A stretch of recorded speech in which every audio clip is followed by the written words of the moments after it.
Hello. Welcome to this very, very simple course on how to understand an air traffic controller with Matthew Remington. Today we're going to be covering a variety of topics.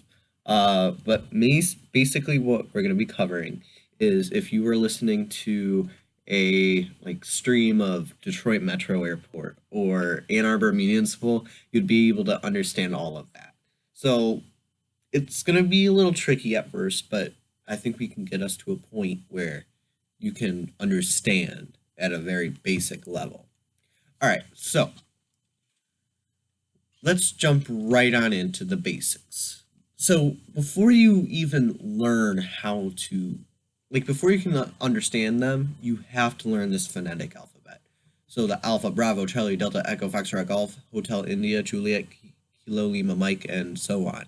It's very important because they use this for different letters. So these letters make up call signs, that make up taxiways, and other stuff like gates, and it's just the list goes on. So you got to know that. And then simple aviation terminology, like once up in the sky, you won't hear this much with like DTW, but you will hear this with Ann Arbor Municipal. This pattern here, you got to know these terms. So you got your upwind, you got your crosswind, you got your downwind, you got your base, and you got your final. I'm wondering if there's like a what do you call it, like a phonetic thing that can help you remember this.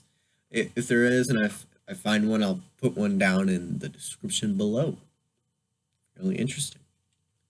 All right. First off, if you want to understand, you're going to have to listen to air traffic control.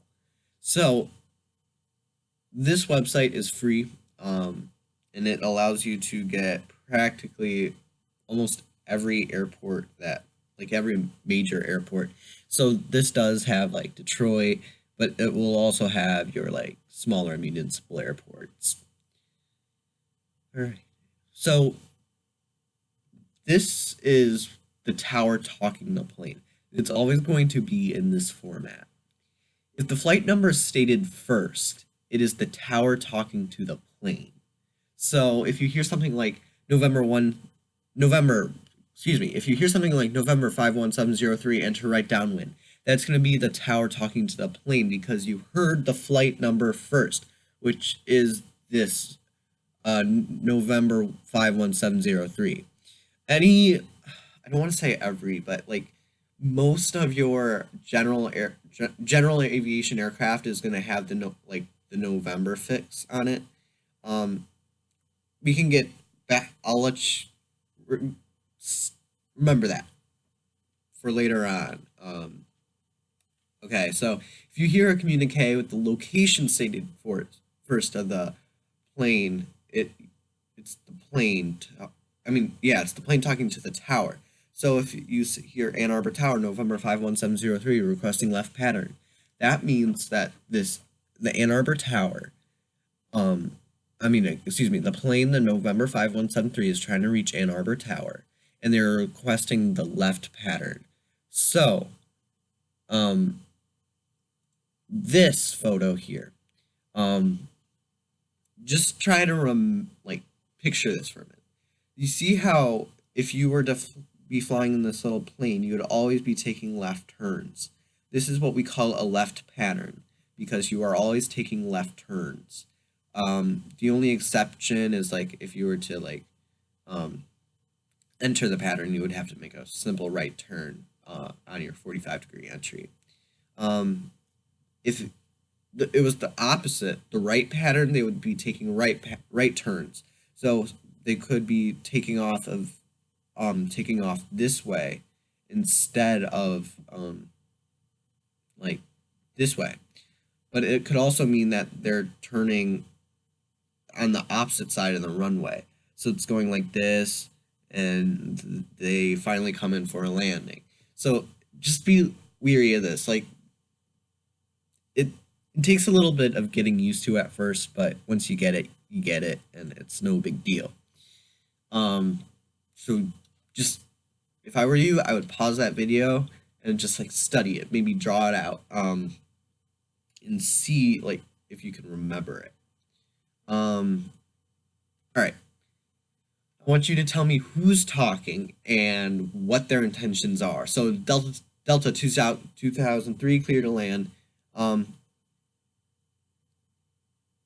I just did wrong there was that 2003, they never say 1,000. They would say 2003. So I didn't have to teach you that, but I thought I just would, and get it over with. So Delta 2003, clear to land. So this is the plane, the tower talking to the plane. Ignore that answer. We know this because the flight number is stated first, and they are cleared to land. That was their intention. So they're very direct with what they do. So you can usually pick it out. There's not many like casual conversations, but if there is, it's basically like the pilot saying, "Oh, we can't really do that," and like the pilot will give them another suggestion that they can do. So yeah. All right. Miami Tower, Flight 352. This is the plane talking to the tower. The reason being is because the location is stated first. Miami Tower. That's who they're trying to contact. And then they identify themselves as Flight 352, so the tower knows who to call back. So if you just say Miami Tower, like the tower could be controlling like 20 planes at once, and they wouldn't know who to call back. So they always state their call sign after when they communicate with the tower. So what can the tower do? First off, they can like clear a plane to take off or land. So it's just like what it sounds like. It's gonna be like November 5103, cleared for takeoff, runway 23 right. It's that kind of stuff. Or they could land it instead of, it could be November 51703, runway 23 right, clear to land. And then that kind of thing. It's kind of basic. That's like if you're gonna be listening, that's what I suggest you practice with. If you can't understand all of this at first, practice with the clear to land or take off. It will save you a whole lot of like disappointment and stuff like that. So start with that and then add on, like tear it down. Okay, and then they can also turn to a certain heading. So it could be November 5103, turn right heading 350. And then the plane would call back saying, "Oh, we'll turn right 350." They can make a change in altitude. They could change to a different frequency so someone else can talk to them. This is very common with busier airports. So they'll say November 5103, contact departure on 129.2. And then the plane will call back and say 129.2 for November 15703. So it's just, it's that part I feel like that you shouldn't worry about, because if you're not going to be like chasing a plane throughout the flight, then I wouldn't worry about it. But yeah. And then they can also turn planes onto different legs of the circuit. So like, remember this photo that I had up? They can tell them to turn on their crosswind early or late. So they can say, November 5103, extend upwind. And they'll fly out here where this plane is in order to turn on their crosswind before they turn here. Or they can say extend downwind, which means they'll fly way down, way down. And then they'll wait, and then they'll turn on their base. It's usually because they have some sort of traffic coming in on final or base, so they're trying to maintain separation between the two airplanes. That is once again, this is good for VFR flying, meaning that your visual flight rules and you can see outside and whatnot. This is going to be very common at like Ann Arbor Municipal and other like small airports, and even uncontrolled airports. If you listen to those, like that's what you're going to be hearing a lot of. It's going to be November 5103 on the upwind and other stuff like that. All right, back to it. So, air traffic control uses instructions that are short and precise in order to ensure everyone's safety. So the altitude, instead of saying altitude, it's flight level. Now, flight levels only start at, I think, I would have to look that up. But if you were at like 1,200, you would just say 1,200. But if you were at 32,000 feet, you would say flight level 32, and yeah, it's pretty much a shortened way to say 32,000. They can also turn. So they say turn heading, meaning the compass heading. So the plane will dial it into their autopilot, or they'll just turn manually. But you listen for turn heading. And then you have cleared for takeoff/landing. Now this is I would say, it's like a shoot the gap kind of thing. What they mean by that is when they take off a plane, they might have a plane on base ready to come in. So the plane might be here, and you say cleared for takeoff, and you do not want any confusion during this time. So once they take off, they can clear this plane to land or turn on final. But it's so it's just cleared for takeoff/landing. There's no like shortcut around it, because we don't want any confusion happening.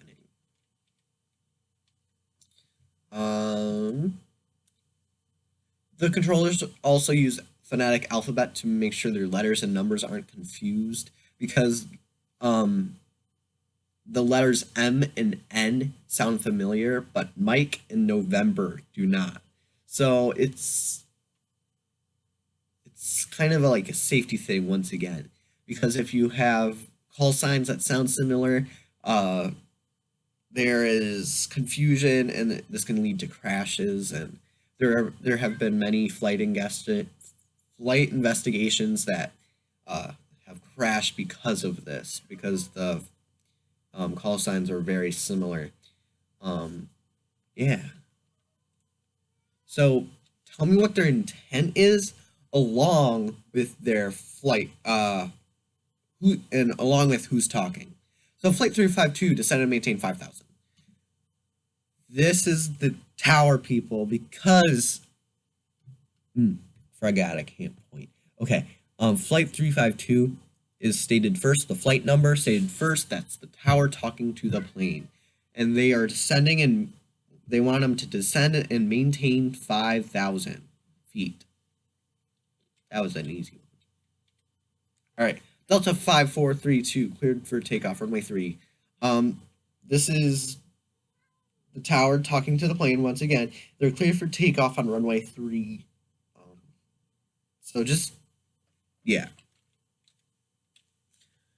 Miami Tower, Southwest 7, requesting an increase in speed. So they are probably, so this one is an iffy thing. Usually they would have declared a mayday, meaning like their engine is on fire, and like this rarely happens. I've rarely heard this on the radios, but Southwest 7, you remember how I said like there's no acronyms? Well, there kind of is. With call signs of flights that are like airlines, it's going to be SWA for Southwest and DAL for Delta, and American Airlines is AAL. So it gets trickier there, and you can just memorize them. I find it kind of fun to do that, but you wouldn't be hearing like acronyms like this at a municipal airport. And then You can also get these airport diagrams here. So this one's a very tricky one. This is for, I've never heard of that airport, but it's in Concord, California. So you can get these on Google. This one's the one for Ann Arbor Municipal. As you see, it's not as complicated as the other one. These are very easy to interpret and understand. So if you are new and you are listening to Tower or Ground, I suggest you grab one of these off the web and you learn how to, you know, use one of these. It's really easy. Like if they're requesting taxi, they'll say like where they are. So they might say I'm at the FBO, and the tower will give them routing instructions. So they'll say taxi via Bravo Alpha Alpha 3, hold short on runway 6, and that's really it. So it's really an easy thing. You could do it if you want. It's all right. Yeah, it's like it's fun to do these things, I think. But if you're not really interested in this stuff, this is just another thing you can get. All right. There's also other types of air traffic control, like ground, arrival, departure center, and there's a couple more that are less known, but they all have the basic idea of doing things. At a municipal airport, a tower might control ground as well as tower because they're not as busy. But if you're at like Detroit Metro or Los Angeles, there's gonna have multiple sections to control different parts of the airport. So you can use these and just see if you understand them at all. But what you learned how to cover was tower. So yeah. And then thank you for watching this and very informative video. This is very low key. So yeah, don't use this for actual flight training because I don't know what I'm doing. But this is my own observations about what I've learned. So yeah. All right. Talk to you guys later.